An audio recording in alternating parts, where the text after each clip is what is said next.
Mrs Paromita Sen, Sen construction লিমিটেডের MD. আজ দীর্ঘ 6 বছর যার তত্ত্বাবধানে এই কোম্পানি সাফল্যের শীর্ষে। শোনা যায় কোম্পানির ভালোর জন্য ইনি যে কোনো পদক্ষেপ নিতে বিন্দু মাত্র দেরি করেন না। ইনি সাহসী, বুদ্ধিমতী, আবার সহানুভূতিশীল। শুধু একটা জিনিস এনার না পছন্দ, ঠিক সময়ে ঠিক কাজ ঠিক মতো করতে না পারা। Good morning. Good morning madam. Morning.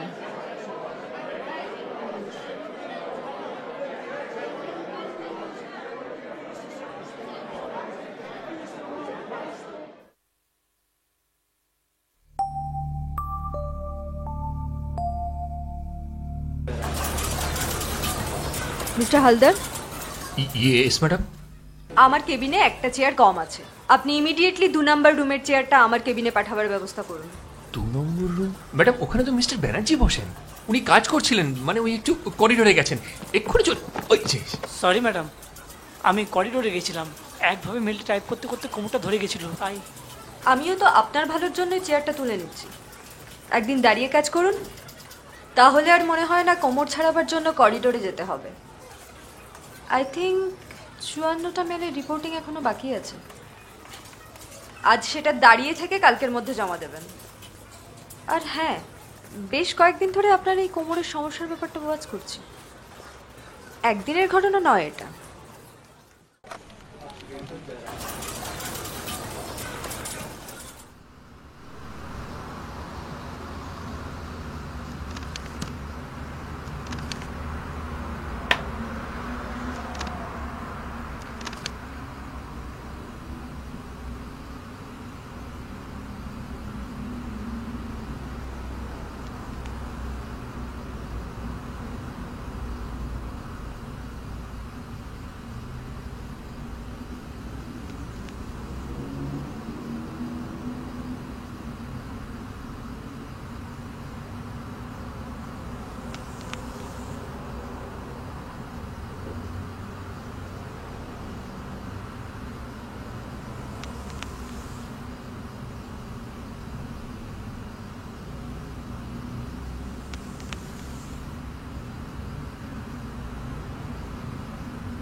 Madam, দয়া করে চাকরি থেকে ছাড়াবেন না, আমার কোনো দোষ নেই, আমাকে প্লিজ একটু বলার সুযোগ দিন।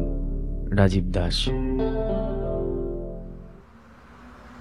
Mister Haldar, mister Haldar. Yes madam. হ্যাঁ বলুন। What is this? এটা কি? এটা এটা এটা ও, এটা মানে আমাদের ওই 4th ক্লাসটা রাজীব, ওর অ্যাপ্লিকেশন। আরে ওই যে কদিন কামাই করেছিল, আপনি গত মাসে তাকে তাড়িয়ে দিলেন, মানে স্যাক করে দিলেন আর কি। ও এসেছিল আপনার সঙ্গে দেখা করতে, আপনি ব্যস্ত ছিলেন বলে আপনি ঢুকতেই দিন। থাক থাক, ডাস্টবিনে ফেলে দিন। ঠিক আছে, আমি ফেলে দিচ্ছি।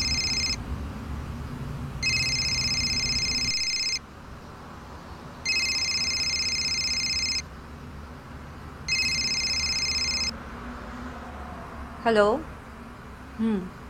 Mrs Sen speaking. কে? তানিয়া? আরে হোয়াট এ প্লেজেন্ট সারপ্রাইজ।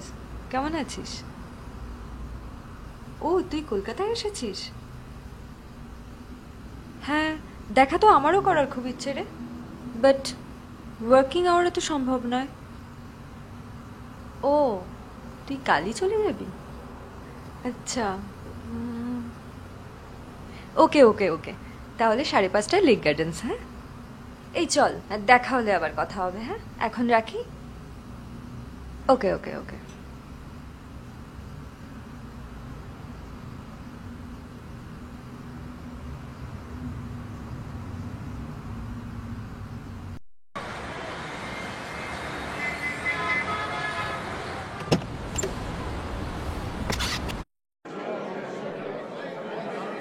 দেখতে দেখতে কতগুলো বছর পেরিয়ে গেল বল। তা বটে। বাই দ্য ওয়ে, তোর বোন বনির কি খবর? অনেক ছোট দেখেছিলাম ওকে। বনি আছে বনির জগতে, টিউশন, কোচিং, কম্পিউটার, ব্যাস ওই। তোকে দেখলে না হিংসে হয়। সেই প্রেসিডেন্সি চত্বর থেকে একেবারে সেন কনস্ট্রাকশনের এমডি। তবে একটা জিনিস কিন্তু বদলায়নি। কি? সেখানেও তুই ছিলি ফার্স্ট গার্ল, আর এখানেও একেবারে টপার, আচ্ছা, যাকে বলে মালকিন। তার পেছনে কতটা পরিশ্রম আছে তার কোনো আইডিয়া আছে তোর? আমার জায়গায় তুই থাকলে বুঝতিস কতটা চাপ। এত বড় কোম্পানি, এতগুলো স্টাফ, সব নিয়ে মাঝে মাঝে হাঁপিয়ে উঠে রে। এখন সংসারটাই আমার কাছে গৌণ হয়ে গেছে, নিজের কর্তাকেই ঠিকঠাক টাইম দিতে পারি না।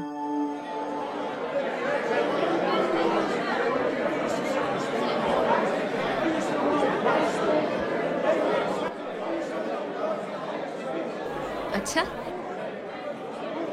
এখানেও কলেজের মতো দিদিগিরি ফলাস নাকি? ফলাতে হয় বই কি।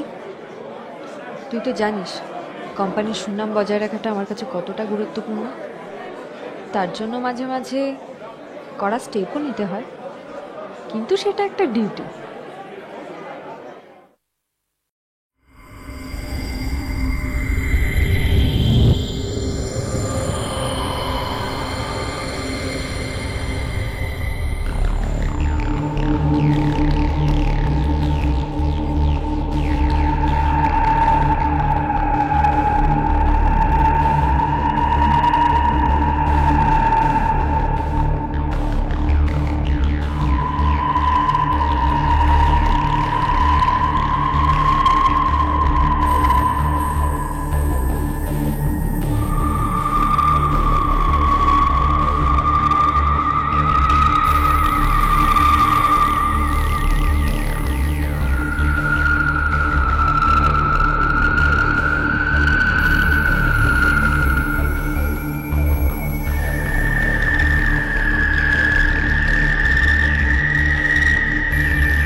কি রে, কোন দিকে মন তোর? কখন থেকে আমি একা একা বকে যাচ্ছি, তোর কোনো হুঁশ নেই। কি ওদিকে দেখছিস বলতো তখন থেকে? কি রে, উঠে দাঁড়ালি কেন? চল বাড়ি যাব, এখানে আর এক মুহূর্ত নয়। কেন?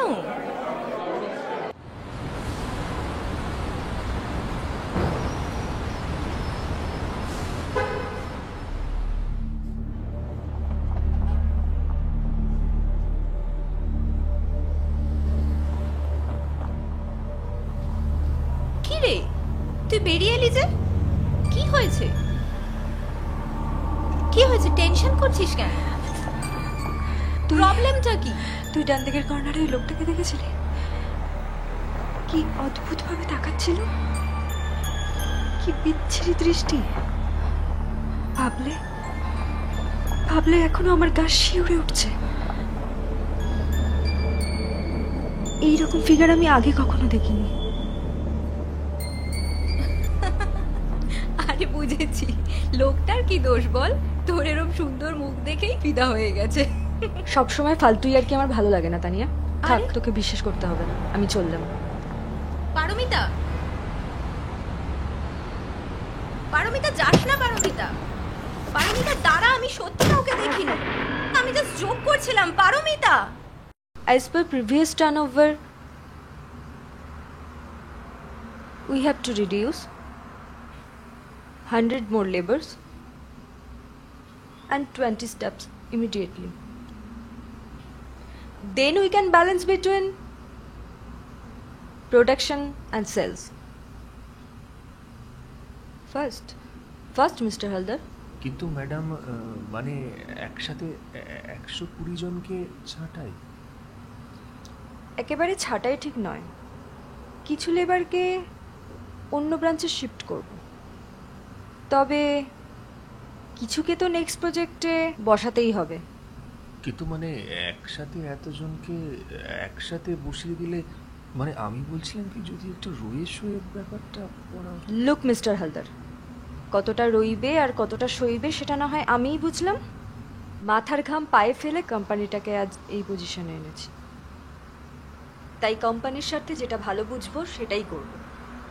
সস্তার ইমোশন নিয়ে কখনো উন্নতি করা যায় না। বাই দ্য ওয়ে, আমাদের দমদমের প্রজেক্টের কি খবর? ওটার কমপ্লেক্সটা তো আজ দেখতে যাবার কথা। হ্যাঁ ম্যাডাম, মানে আমি আপনাকে এক্ষুনি মনে করে দিতে যাচ্ছিলাম। আমি গাড়ি বলে দিয়েছি, 8 ঘন্টার মধ্যেই আমরা বেরোবো। আপনি গাড়ি বের করতে বলুন, এক্ষুনি বেরোবো। বেশি সময় নেই হাতে। প্রজেক্টটা কত দূর হলো এটা দেখেই আমাদের রিপোর্টটা ফাইনালাইজ করতে হবে। Okay ma'am.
ঢালাইগুলো কমপ্লিট হয়ে গেছে। জল উঠে ফার্নিশড হতে এখনো 6 মাস। বুকিং শুরু হয়েছে মিস্টার হালদার? 60% বুক অলরেডি কমপ্লিট। আপনি ইনফ্যাক্ট নিশ্চিন্তে থাকুন, আপনি হেড অফিসে মেল করে দিন, কোনো ব্যাপারই না, কোনো চিন্তা করবেন না। ওকে। 2500 per square feet করে, ফার্স্টটা 3 BHK, ফার্স্টটা 2 BHK আর 4টি BHK 200 টেনশন আমি করছি না মিস্টার হালদার। পারমিতা সেন কখনো টেনশন করে না, বুঝেছেন?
এই কে কে তুমি?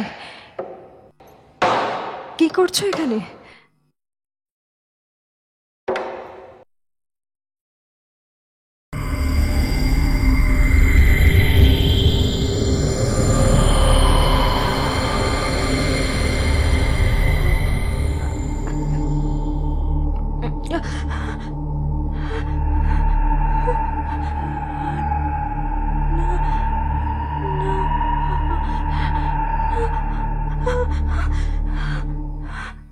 Madam,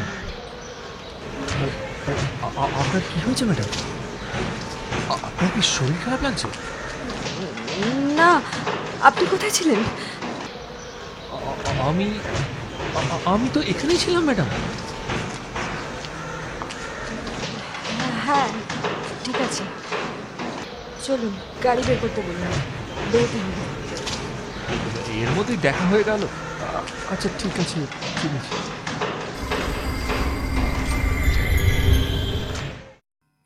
apex India, Hitech Reality, Agarwal Construction, Pioneer Group, আর কত চাই আপনাদের? সবাই একের পর এক প্রপোজাল ক্যান্সেল করে দিয়েছে। তাদের সবার বক্তব্য তাদেরকে প্রজেক্টের ঠিকঠাক খোঁজ প্রোগ্রেস ঠিকমতো দেওয়াই হয়নি। সারাটা দিন তাহলে আপনারা করছেনটা কি?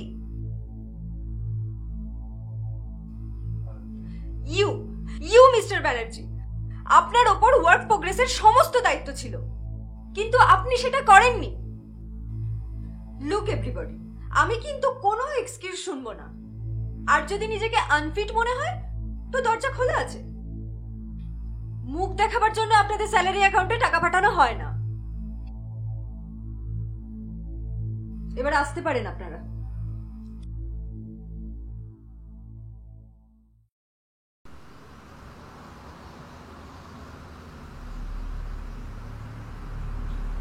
হ্যালো তানিয়া, শোন না, আমি কালকে আবার ওই লোকটাকে দেখলাম জানিস? হ্যাঁ, জানি না, কিচ্ছু বুঝতে পারছি না, ভীষণ নার্ভাস লাগছে রে। রাগের মাথায় স্টাফ দেরও যা নয় তাই বলে দিয়েছি। কি ভুল? না না, ভুল দেখিনি, তুই ব্যাপারটা বোঝার চেষ্টা কর। ওই একই লোক, একই তাকানো। প্লিজ হেল্প কর না আমাকে একটু। হ্যাঁ, ও তুই ব্যস্ত আছিস? ওকে, তাহলে পরে ফোন করব। রাখ। Mister Haldar, mister Haldar. Yes madam. দেখুন মিস্টার হালদার, তখন ওদেরকে রাগের মাথায় যা খুশি তাই বলে দিয়েছি। Actually I lose my temper. ওদের বাইরে গিয়ে বলুন কিছু না মনে করতে। Okay madam.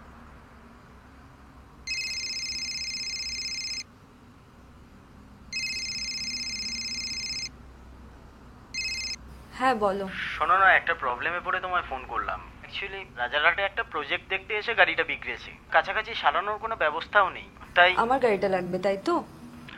সত্যিই খুব ভালো হয়, কিন্তু তুমি তাহলে। ও আমার কথা চিন্তা করো না, আমি অফিসের গাড়িতে চলে যাব। ওকে, রাখছি।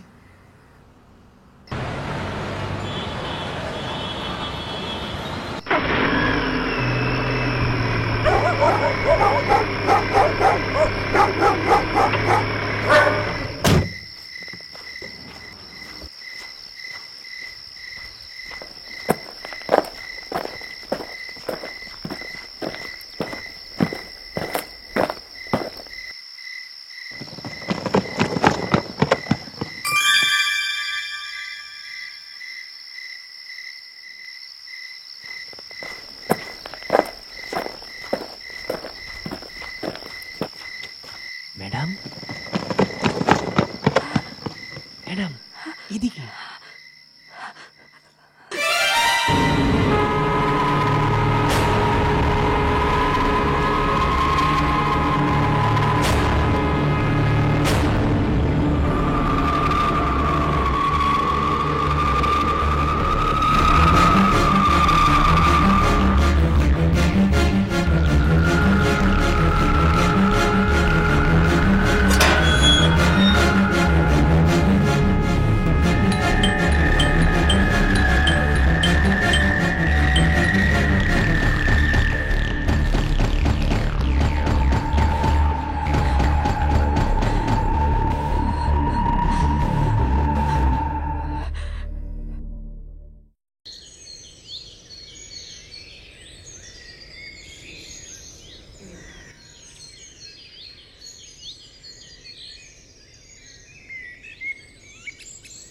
হুম, 103।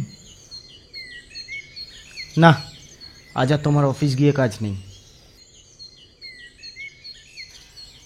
1 সপ্তাহ কমপ্লিট রেস্ট, তারপর দেখা যাবে। ইস, কি চেহারা হয়েছে তোমার কদিনে। কি হয়েছে তোমার?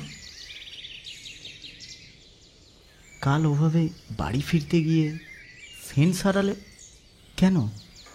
কি সমস্যা তোমার, বলো আমাকে। আসলে দোষটা আমারই। কাল তোমার গাড়িটা চাইলাম, তাই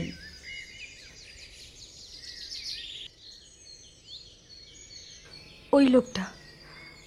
কোন লোকটা? কার কথা বলছো তুমি? জানো, একটা লোক আমাকে সারাক্ষণ ফলো করছে। আমি যখন যেখানে যাচ্ছি সবসময় ছায়ার মতো আমার পিছু নিচ্ছে, আর বিচ্ছিরিভাবে তাকিয়ে তাকিয়ে আমাকে দেখে হাসছে। ঠিক ঠিক মানুষের মতো নয়, জানো। উফ, ভাবলে ভাবলে সারা শরীর আমার শিউরে উঠছে। সেদিন রেস্টুরেন্ট, তারপর বিল্ডিংয়ে, ইভেন কাল বাড়ি ফেরার পথেও। না, এবারে আর আমি তাকে দেখলে বাঁচব না। আচ্ছা, ওকে বলো না, আমাকে ভয় থেকে ওর লাভ কি? কাম অন, উত্তেজিত হয়েও না, শরীর খারাপ করবে তো। দেখো, আমি জানি সারাটা দিন কাজের মধ্যে তোমায় কতটা চাপ সামলাতে হয়, এতগুলো রেসপন্সিবিলিটি। আমি মানছি তুমি হয়তো যেটা দেখেছো সেটা তোমায় খুব ভাবাচ্ছে, ভয় পাওয়াচ্ছে। কিন্তু কি জানো পারমিতা, আমি 25 বছরের কাজের অভিজ্ঞতা থেকে বলতে পারি, একটানা একটা কাজের মধ্যে ডুবে থাকলে আমরা এরকম উদ্ভট জিনিস অনুভব করি। এটাকে এক ধরনের অবসেশন বা ভ্রম বলতে পারো। তাই বলে কি কয়েকটা দিন একটু রেস্ট নাও। ভ্রম? একবার নয়, দুবার নয়, 3-3বার আমি তাকে দেখেছি, সে আমাকে দেখেছে, কুৎসিত ভাবে তাকাচ্ছে, হাসছে। এরপরেও তুমি বলছো সবটাই আমার অবসেশন, চোখের ভুল। আমার চোখ, মাথা, মন সব ভুল। আরে কি মুশকিল, এত রেগে যাচ্ছ কেন? আমি কি বলেছি তুমি মিথ্যে কথা বলছো, বা আমি বিশ্বাস করছি না? সব ঠিক হয়ে যাবে। এখন শোও তো। সত্যি করে বলো না, কে ওই লোকটা? আমি মিথ্যে বলছি না। বেশ, তুমি সব সত্যি বলছো, কিন্তু এভাবে শরীর খারাপ করে পড়ে থাকলে চলবে? একটা কাজ করি, আমি বরং ডক্টর সান্যালকে একটা ফোন করি, বিকেলে আসতে বলি। তুমি ওনাকে সমস্ত কিছু খুলে বলো, তারপর তুমি ঠিক সুস্থ হয়ে যাবে। তাই করো, আমার আর ভালো লাগছে না। ওকে, তাহলে 5টা। আচ্ছা, থ্যাংক ইউ। আচ্ছা বনি, আজ বিকেল 5টায় ডক্টর সান্যাল আসবে, ঠিক আছে? তুমি ওনাকে তোমার দিদির রুমটা একটু দেখিয়ে দিও। আমি 6টার মধ্যে ফিরে আসবো।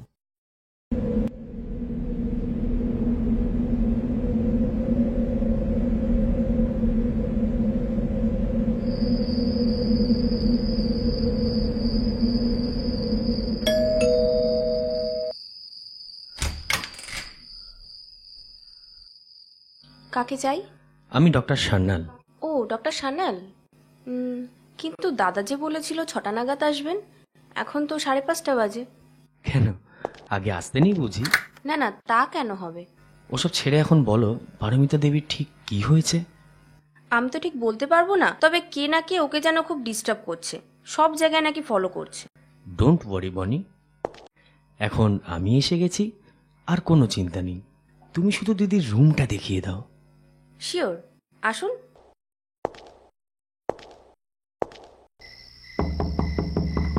কে? আমি ডক্টর সান্যাল, ভেতরে আসতে পারি কি? ও, ডক্টর সান্যাল, আসুন, ভেতরে আসুন। উঠছেন কেন? উঠবেন না, চুপ করে শুয়ে থাকুন। এখন আমি এসে গেছি, জাস্ট রিল্যাক্স। আচ্ছা পারমিতা দেবী, এখন বলুন তো আপনার ঠিক কি হয়েছে? শান্ত হয়ে ধীরে ধীরে বলুন। কি বলবো আর ডাক্তারবাবু, আপনি হয়তো বিশ্বাসই করবেন না। না না, কেন বিশ্বাস করব না? আপনি নিশ্চিন্তে বলতে থাকুন, আমি শুনছি। একটা লোক, অদ্ভুত চেহারা, বেশ কয়েকদিন ধরে আমাকে ফলো করছে আর বিচ্ছিরি ভাবে তাকিয়ে তাকিয়ে হাসছে। রাস্তাঘাট, অফিস, সর্বত্র, এভরিওয়্যার, আমি যেখানে যাচ্ছি সব জায়গায় আমার পিছু নিচ্ছে। যেন যেন আমার উপর ওর বহুদিনের পুরনো একটা রাগ জমে রয়েছে।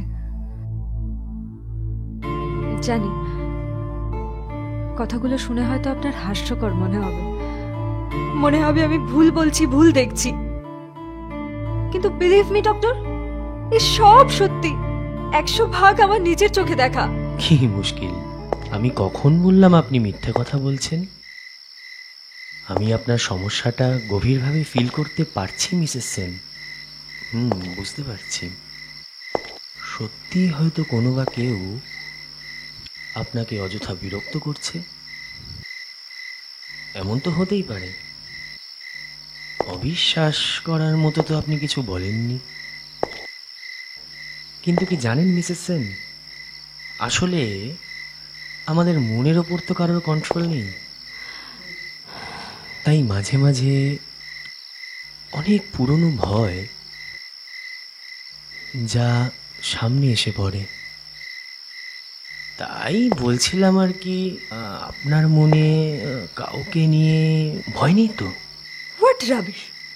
কিসের ভয়? কি এমন করেছি যে ভয় পেতে যাব? আপনিও কি অরিন্দমের মতো? রিল্যাক্স রিল্যাক্স মিসেস সেন, আমি তো শুধু সম্ভাবনার কথাগুলোই বলছি না উত্তেজিত হবেন না। আচ্ছা, লোকটাকে আপনি আগে কখনো দেখেছেন বলে মনে পড়ছে? বা ও কি কোনো কথা আপনাকে বলেছে? না, এরকম চেহারা আমি আগে কখনো দেখিনি। লোকটা শুধু তাকিয়ে থাকে আর বিচ্ছিরি ভাবে হাসে। তবে লাস্ট টাইম কেউ আমাকে ম্যাডাম বলে ডেকেছিল। ম্যাডাম? ইন্টারেস্টিং।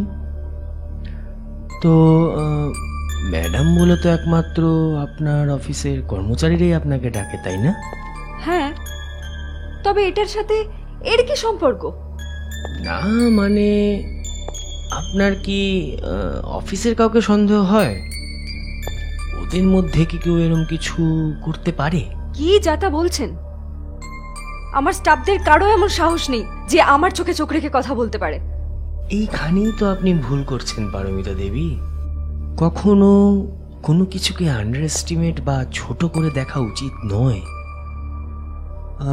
আপনার অজান্তেই হয়তো আপনার কোনো ভুল বা ছোট্ট কোনো অপরাধ যা আপনাকে তাড়া করে বেড়াচ্ছে বা ভয় দেখাচ্ছে, কিন্তু আপনি রিয়েলাইজই করতে পারছেন না। দেখুন ডক্টর সান্যাল, প্রথমত আমি জ্ঞানত কোনো অপরাধ করিনি, তাই দয়া করে এইসব অপ্রাসঙ্গিক কথা বলে আমাকে আর বিভ্রান্ত করবেন না প্লিজ। তার চেয়ে বরং আপনি আসুন, আমার কোনো ডক্টরের প্রয়োজন নেই। আসুন বললেই কি আর আসা যায় মিসেস সেন? আপনি এখন যে গভীর সমস্যায় পড়েছেন সেখান থেকে উদ্ধার করাটাই তো আমার কাজ। আপনার সব কনফিউশন দূর করাটাই তো আমার লক্ষ্য। তাই বলছিলাম, আপনি এখন মন দিয়ে একটা গল্প শুনুন। আমি বলছি, দেখবেন সব বিভ্রান্তি এক নিমেষে ক্লিয়ার হয়ে যাবে। একটা ছেলে ছিল জানেন, অনেক যোগ্যতা ছিল তার, কিন্তু কোনো ভালো চাকরি তার কপালে জোটেনি। তাই বাধ্য হয়ে তাকে একটা পিয়নের কাজ করতে হয়, যাকে বলে 4th ক্লাস স্টাফ। তাও সে খুব মন দিয়ে চাকরিটা করছিল জানেন, কিন্তু বাঁধ সাধলো তার শরীর। তাই পর 4 দিন সে আর কাজে যেতে পারল না। আর কোম্পানি কি করলো জানেন?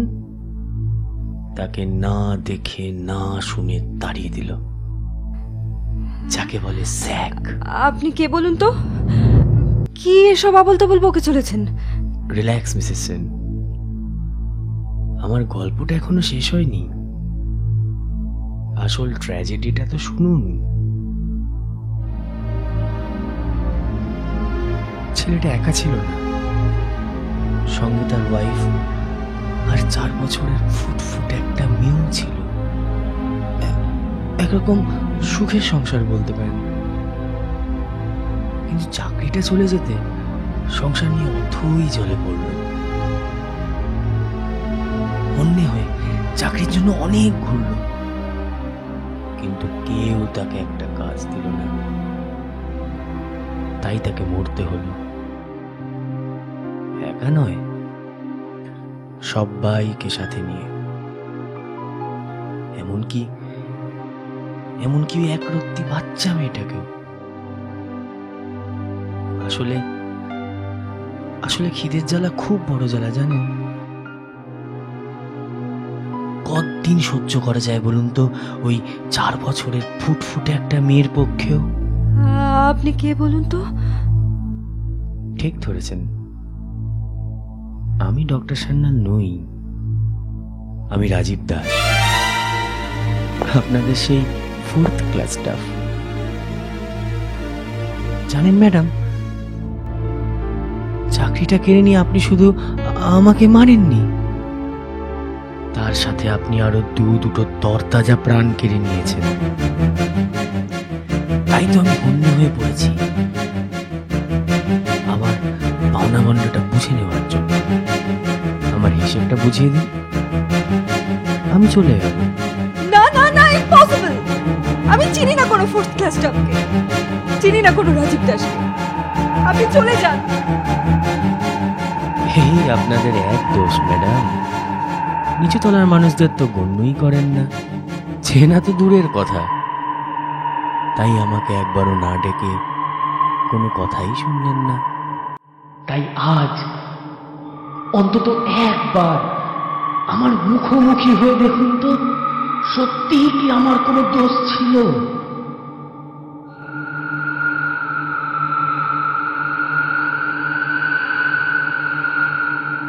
ও এটা মানে আমাদের ওই